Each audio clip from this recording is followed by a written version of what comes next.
What's going on, guys? It's Matt from RC Overload, and yes, I am sitting on the table today because I just don't care.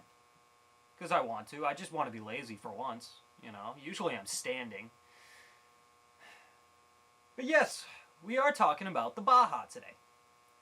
The Hpi Baja 5B. Speaking of which, have you guys seen the new Losi 5B? That thing's actually pretty cool. I was watching them do the live stream on it the other day, and some really cool features about it. I'm kind of interested. I don't know. Anyways, we're not talking about that. We're talking about the old school Hpi Baja. The one that's in the competition with DarkSharks. And honestly, this has been an extremely interesting competition.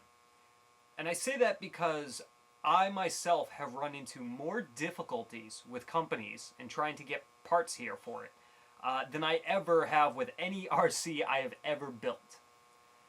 I'm still waiting for parts to come in. Stuff that's actually now on back order from HPI. With no idea of a release date right now. And all it is a simple, stupid screw, it's a washer ring type setup for the brake. And then, the carburetor gasket. So I'm still waiting on a few minor things, and then I'm done. Honestly, I am done. So right now I'm going to blame all of this on Traxxas buying out HPI. So Traxxas, it's your fault. Get HPI to start releasing some stuff. I need it. I'd like to finish this. No offense, Brett, but I'd like to get this out of here. Anyways, let's talk about what I have done to this since the last time you saw it.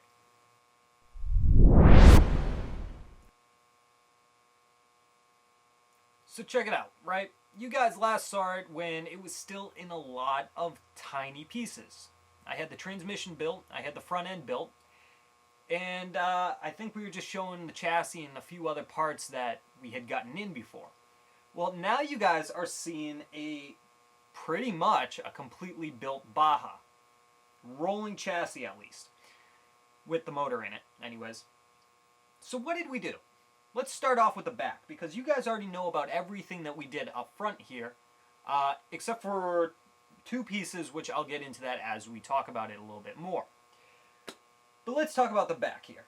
Just run through the parts of what we've done. So, starting off, we have RPM white plastic control arms. Again, I wanted to beef everything up, so that was the main reason of going with those. And white is going to go well with the overall color scheme, and it looks great so far with the rest of the truck, in my opinion. We also then put in GPM aluminum rear hubs, rear shock tower, and like I said, it was GPM's aluminum transmission housing that we also put in back here. We put in some Acer Racing ceramic bearings for the back, and we even beefed up the drive shafts a little bit. Now, Asia T's actually sold some better drive shafts. They're called Mad Max drive shafts. They are twice the size compared to the stock ones. So we figured if anything, bigger is better in this case. We're going to get it. We're going to try it out at least. We don't have, it's still the original motor that's in here, but rather be safe than sorry, especially when we're going to be punching it off the lines a lot. So again, we put those in there. The rear shocks are still the stock shocks. We just replaced the springs in it. I believe I may have talked about that in my last video, so I'm not going to go into too much detail with that. One of the big things that you guys are noticing is the Dominator pipe from DDM Tuning that we have on the back of this.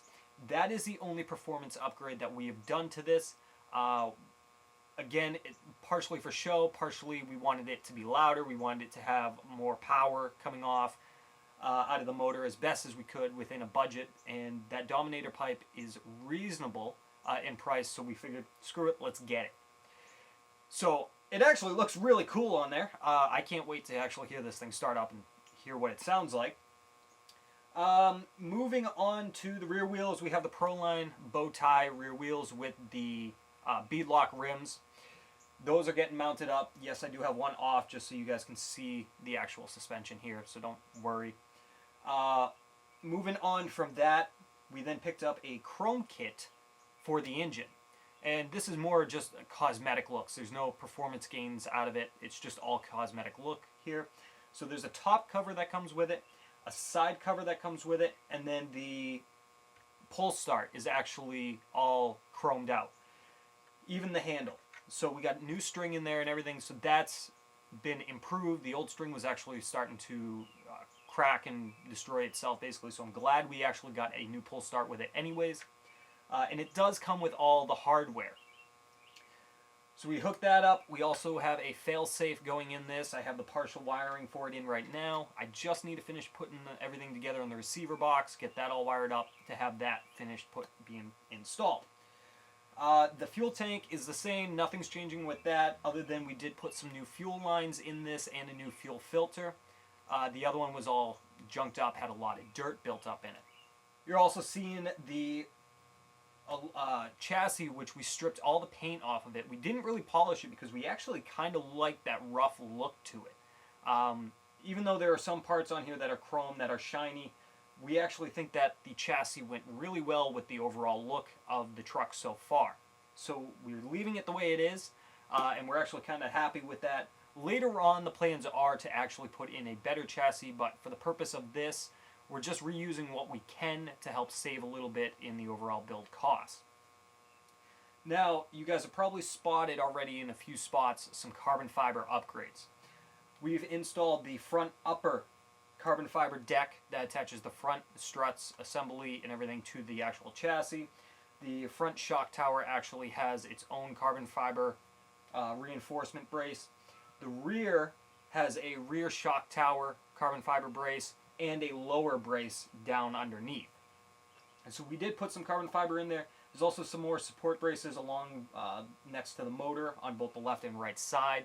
So we tried to get as much carbon fiber as we could because honestly, carbon fiber is amazing. Absolutely amazing in my opinion. And other than just assembling the whole thing, that is all we've done. Surprisingly, we haven't really done a lot. We put some new hardware in places where it needed it. Oh, and I did forget that the roll cage has a new roof instead of the completely flat version. This is actually GPM's version where it actually features 3 holes with a screen underneath, so it's kind of like an air venting system. Even though you really don't need it, I feel like it's more of a cosmetic look. It looks badass, so it's going on there, and it's going to work well. So that's that. And I think that's honestly it. We stripped all the stickers off the rear wing so far. And like I said, we're just waiting on more parts to get this thing out running. There really isn't a lot that's associated with this truck. Whereas DarkSharks is using a 5T, there is more things that is required for that kind of a truck. The other last thing, now that I remember it, while I'm talking to you guys here, that we did do on the motor was we put in GPM's aluminum clutch holder. It's more of a support brace for the clutch. And we put in a aluminum belt crank housing into it as well, so new gears and everything. So those are the only 2 real upgrades on the truck itself other than the Dominator pipe. Yeah, also we have a aluminum steering assembly that is also from Mad Max, not GPM. Mad Max is the company that makes it. It's brand new spring, everything. It's actually looks cool because they only had one available in orange aluminum. So I actually think because with the paint scheme that we're going to be doing here, this is actually going to work well. Plus, you don't really see it all that much, so I wasn't 100% concerned of the color, but still, the orange actually adds a nice accent hidden inside the chassis there. And again, I'm very excited with the way this build is looking so far.